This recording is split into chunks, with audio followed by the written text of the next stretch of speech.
Hey everyone, Coach and Hoka One athlete Sage Canaday here with a bit of an analysis type of video. We're going to talk about the UTMB, the Ultra Trail du Mont Blanc. It's about 106 miles most years, 33,000 feet of climbing. It's like 10,000 feet of climbing, 170K. Famous race in Chamonix, France, starting and ending in Chamonix, circumnavigating Mont Blanc, great glacial mountain, beautiful mountain, going through Italy and Switzerland as well. And, you know, there's a whole series of races there, right? The CCC, the TDS, the OCC, to name a few. But, you know, there's been some articles and stuff on the media I noticed lately about why American men, no American man has won the UTMB, and people are speculating why. We've had American women win the race and set course records there. Most notably, shout out to Courtney Dauwalter, who set the women's course record this year. 7th overall in the race, set the women's course record. Of course, she's a legend, though, and she's won a lot of gnarly ultra races, long distance races, some outright. Phenomenal record setter. She lowered Rory Basio's course record, who was also an American and is an American runner, who had run an amazing time. It was actually on our Mutt Running top 10 greatest performances of all time list, very high up on that. And she beat Rory's time by over 10 minutes, but it was actually on when Rory ran, I guess the course was a little shorter. There's slight alterations over the years sometimes, and sometimes you have hotter years than others, but every runner has to run through the night. Now, that's an important topic I'm going to get to in a bit here, but you know, 5 p.m., 6 p.m. start time, everyone runs through the first night. Why hasn't an American man won yet? I'm going to speculate a bit on here, and first I'm going to admit to my own flaws. They're like, wait a second, Sage, you sucked at UTMB. You had a horrible race there. Yes, I did. I've had bad experiences at 100-mile distances, regardless of what type of race it is, right? Run Rabbit Run, Western States. I had a rough one at Western States. Rough one at UTMB. The first time I actually tried UTMB was in 2015. It was going to be my first 100. I actually was doing pretty good. I was in the lead pack, top 6, about 40 miles in, crossing the border into Italy. In the middle of the night, I was clumsy. I tripped and fell on a very non-technical part of the course. Most of the course is actually very non-technical as far as European mountain trails go, or even U.S. mountain trails. It's not that technical. But I was clumsy, I fell, tumbled into a sharp rock, cut my knee open, had to get stitches at the halfway point in Cormier, tried to foolishly keep on going because I wanted to finish, and my knee was ballooned up. I thought I was going to do permanent damage, had to get plucked off by a helicopter, helicopter rescue. A lot more affordable, the rescue there, than if that happened in the U.S., we'll put it that way. But thanks to the race organization for rescuing me there. 2017, I went back, just went out slow and finished even slower. I had a total meltdown. I had stomach issues. I wasn't trained for it. I wasn't prepared well for it. And I think I've learned personally a lot from that. But as we know in data and science, N=1 stories aren't really the greatest thing. So, you know, I've struggled in other 100-milers. I struggled at Western States. Thing is, when I struggled at Western States and walked it in the last 50K, I could still get 11th place. When I did that at UTMB and struggled it and walked it in to finish, I was like 50th place. So the depth of field is the first thing I want to touch on. It's a numbers game. It's a lot bigger of a race than most races in the U.S. These ultras in the U.S., Western States, Hard Rock, they're very hard to get into. It's a very small field size, right? Only a couple hundred, less than 300, 400 people, right? UTMB, you have over 1,000. And a lot of elites from all over the world, right? So the competition depth is very vast. It's very vast. And if you mess up a little bit, you're going to fall out back in places. And that is especially true in the men's field. Now, you know, so it's a numbers game. How many elites out there, elite American males, actually had a shot at winning UTMB most years? Maybe it's only a handful, right? There's really only 5, 6, 7, 8 guys maybe each year that actually have a realistic shot of winning the race. And if you're a guy like Francois Dane or Kilian Jornet, you could run away with the win with a pretty big margin of victory a lot of times, especially Francois. I mean, he ran his own race, a couple years ago. Paul Capel just ran away with it, right? And the top American men are not even close to him. Now, we will say, Tim Tollefson, my Hoka teammate, he's been extremely consistent, gotten third twice there. And even before that, David Laney got third. And so we could look at some of their training. But in terms of the numbers game, we just have a small sample size each year of elite American men going over there And if a couple of them have a bad race, then we have no American men probably in the top 10. So, it is a very small sample size, and that's not always great data. Some people get injured, people have overtrained, people have burned it hot racing other hundreds over the summer. In the pandemic year, of course, this year it was harder for people to travel out there. I was supposed to go out there and race, but of course I had a pulmonary embolism and trying to get my health and strength back. I knew I couldn't handle that, especially on blood thinners. But I digress there. On the women's side, it's no excuse. There is a smaller number of women in the race, though, right? It's most years there's only 25% of the field size is female at UTMB. There's not as many elite women. However, that's no excuse because Courtney, she ran such a phenomenal time in performance, 7th overall, running that amazing time, 22 hours, 22 and a half hours. That's a really freaking good time on that course. So, hands down, she's, way above the rest, phenomenal performance. And there's been a lot of those top women performances, even with American women doing really well. But after that, it falls off quite a bit because there's not that many not as many, I should say, elite women in the race, right? Because of those ratios. It's just a numbers game, like I said. But no excuses there.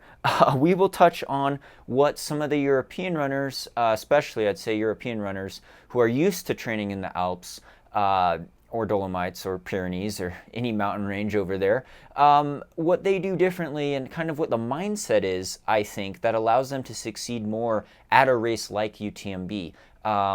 Because the trails are a bit different over there compared to a lot of American-style ultramarathons, especially American 100-mile races. Sandy actually wrote a really great article on our Higher Running Coaching website. I'll link to it in the description below. She had observed a lot of the finalists in the Golden Trail Series. We've hanging out with them in Nepal a couple years ago. People like Kilian Jornet, people that have done really well, Ruth Croft, to name a few. What do they do differently to do really well in all these historic mountain races, right? And not just ultras, but shorter mountain races like Sierra Zinal and all that. And one of the things she found is that, they don't put as much of an emphasis on going all or nothing with super high mileage training, always stacking the Strava weekly mileage, 130, 140 miles a week, obsessing over the vertical gain. Kilian gets in a lot of vertical, don't get me wrong. But not all running. It's not all running, right? A lot of them do cycling. They cross-train. They do other sports. They like actual alpine climbing. A lot of them come from skimo backgrounds, right? Kilian, Francois, they do a lot of the skimo. You could rack up a ton of vertical in the winter. You're going on some of these same mountain ranges, same courses, and you're practicing that power hiking motion with poles, very coordinated pole plant. You're racking vertical. You're working on the downhills. You're working your quads, right? You got to be in balance when you're skiing, and it's a good cross-training activity. The skimo training lends itself very well to summer mountain running, and you see that with a lot of European mountain runners. I'm not just saying skimo, but mixing it up with cycling as well, and just having this passion and this excitement for the mountains, because a lot of the trails in Europe, especially in that area of France and Switzerland and Italy, are right in the mountains, whereas most of the U.S., if you're on a trail, you're in a flatland somewhere, unless you live in the Rockies or the West Coast or somewhere like that, or the Appalachian Mountains. So they're very different trails as well, and we'll get into that. The terrain, it's not really an excuse, but it's not so much that UTMB is so much of a harder course for American men, I think. It's the fact that if you go to any race, be it Sierra Zinal or Zagama, a lot of times Americans kind of get thrown off their rocker as well, because as I like to say, whenever you go to Europe, everything's steeper, and everything's generally a little bit more technical. Now, UTMB is not technical. It's not technical at all. It's not totally buffed out like Western States is, but as far as mountain trails go, a lot of it's double track. There's a lot of ski access roads. You're running through towns on some stretches of pavement even, but it's steep. It is steep, and that's how it is at Sierra Zinal as well. It's a very fast course, a very runnable course, but it's very steep. And you look back, it's when was the last time an American man won Sierra Zinal or Zagama? They don't win recently, at least since I've been involved in mutt running since 2012. So, it's not just UTMB. It's a lot of races across the world. that I think American males especially struggle at. The females seem to be more adaptable, and we got some stars there. But again, it's a small sample size that you're looking at. So Courtney's exceptional. Rory is exceptional. There's tons of other women in different disciplines as well. So with the training nitty gritty, I mean, I think part of it's those mileage totals. Sometimes a lot of the European international runners will run less weekly mileage in total. They're still doing the climbing and the vertical, but they're not as obsessed with it, right? If they're running 80 miles a week or 90 miles a week, that's okay. They don't need to run 125 miles a week or 200K a week. They could do a little bit less. They mix it up more. They're just playing in the mountains, more relaxed. Even a guy like Tim Tollefson, you see him training out in the Sierras, right, Mammoth Lakes. He's got a lot of the big vertical relief. He's mixing it up. He's not doing, insanely high mileage. He may do the 100-mile, 90-mile weeks, and he's racking up some vertical, but he's not going to burn himself out totally, at least in the years that he got third at UTMB, quite so much. Whereas I think some of us American guys, we get, too crazy with the training mileage and the vertical, and we get too tired going into the race. And that's kind of how I felt in 2017. I just came out flat, and not just, didn't taper well, overcooked it. And it's easy because once things go wrong in the mountains there on that course, it is very unforgiving, and you're going to have a really rough day, and things could go exponentially bad because it's such a challenge. Looking at that, we have the depth of UTMB, we have the difference in terrain, we have the difference in attitude of training, but also the difference in attitude in racing. I think a lot of the Europeans, like I said, if you look at like Kilian or Francois, like they come from a mountain culture. They really enjoy the mountains. A lot of the U.S. sponsored elite ultra runners, including myself, we come from a track and road background. We ran in college, we ran cross country and track. Maybe we dabbled in road marathons. Then maybe we moved to a place where there were mountains. Like I came from near sea level, right? Other athletes I know, they moved to the mountains to train on trails, but they didn't grow up in the mountains. They didn't grow up in the mountains, and we don't necessarily train extensively on the UTMB course or in Europe all the time. We're trying to find out routes maybe here in Colorado at super high altitude, or in the Sierras or something like that, or in the Appalachian Mountains.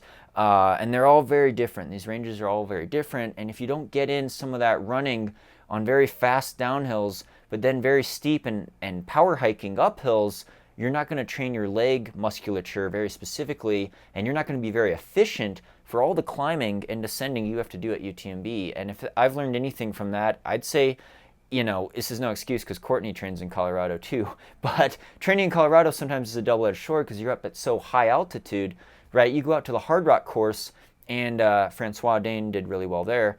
You're at such a high altitude you can't move as fast. Whereas at UTMB, you top out at about 8,500 feet.